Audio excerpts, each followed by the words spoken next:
It was the kind of evening where legends were made or broken. The air inside the underground arena was thick with sweat, lights, and the heavy buzz of anticipation. Two warriors stood on opposite sides of the ring, icons in their own right. On one side, Jean-Claude Van Damme, the muscles from Brussels, whose stoic expression hid decades of high-kicking cinematic glory.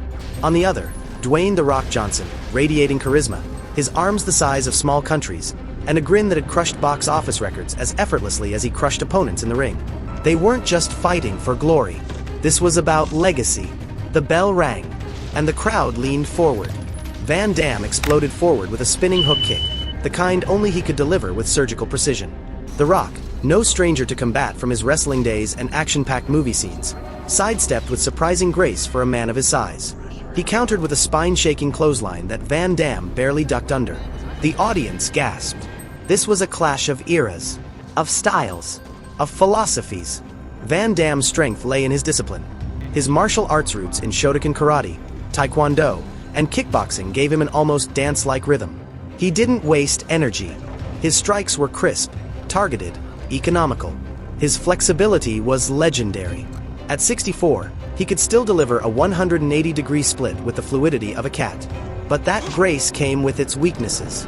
Van Damme wasn't built like a tank. He relied on timing and finesse, not brute force. Against a man like The Rock, who looked like he could shoulder press a helicopter, that put him in constant danger. The Rock, on the other hand, was a juggernaut. Trained in pro wrestling, Brazilian jiu-jitsu, and a steady diet of pain tolerance, he could take hits most men would collapse under. Every punch he threw was like a sledgehammer swung by a freight train. He lacked the same fluid martial arts precision Van Damme had, sure, but what he didn't finesse, he bulldozed through. And boy, did he bulldoze. By the third round, Van Damme's breathing had turned sharp. He dodged more than he'd hit, and though he landed a clean roundhouse to The Rock's ribs in round 2, it seemed to only annoy him. The Rock surged forward again, this time slamming Van Damme to the mat with a modified Samoan drop that left the floor trembling. Just when it looked like the bout would end with brute force triumphing over technique, a hush fell over the crowd. The spotlight shifted. A silhouette emerged in the haze. Jeans, boots, a beard like steel wool, and an aura that could stop a bullet mid-air. Chuck Norris. No music, no fanfare, just presence. The Rock blinked. Van Damme, still catching his breath, whispered something that sounded like, "Mon Dieu." Chuck didn't speak. He didn't need to. He just walked into the ring like gravity worked differently for him. What happened next wasn't a fight. It was a recalibration of reality. The Rock stepped forward with the same confident swagger that had brought him so far. Chuck answered with a roundhouse kick so fast it arrived before it was thrown.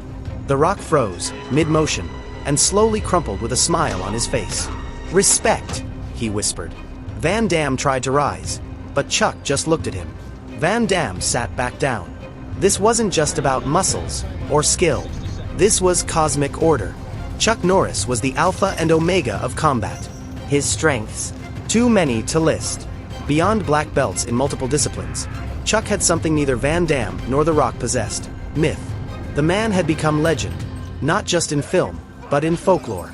He could defeat enemies with a glance, split atoms with a sneeze. When Chuck Norris does push-ups, he doesn't push himself up. He pushes the earth down. His weakness? It might have been humility, but even that had teeth. The crowd didn't cheer when Chuck walked out of the ring. They were too stunned, too honored to have even witnessed what they'd just seen. Backstage, Van Damme and The Rock sat side by side, bruised and smiling. "That was insane," The Rock said, shaking his head. "I've fought titans, but I never fought a force of nature." Van Damme nodded. "You don't fight Chuck Norris. You just survive the encounter." And that's how the showdown ended. Not with a victor between two legends, but with a reminder that in the world of warriors, there is always one mountain taller than the rest. Chuck Norris didn't just win. He reminded us why he never really had to fight in the first place.